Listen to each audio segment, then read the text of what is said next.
میرے نبی پاک علیہ السلام نے فرمایا جس کے ذمے بہنیں لگ گئی، جس کے ذمے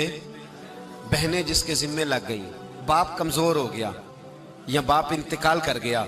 جس کے ذمے بہنوں کی ڈیوٹی لگ گئی، محبوب فرمانے لگے اس نے 3 بہنوں کی اچھی پرورش کی، اچھا ادب سکھایا اور عزت کے ساتھ رخصت کر دیا،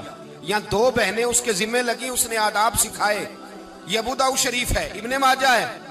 اور پھر ان کو رخصت کر دیا عزت کے ساتھ۔ پھر ایک مقام پہ فرمایا چلو ایک بہن ہی اس کے ذمے لگی تھی،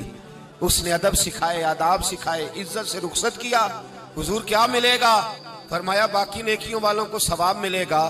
جو بہنوں کا بوجھ اٹھائے گا جس طرح میری 2 انگلیاں جڑی ہوئی ہیں اس طرح میرے ساتھ جڑ کے جنت میں داخل ہو جائے گا۔ ابھی اس حق کا تعین کس نے کیا؟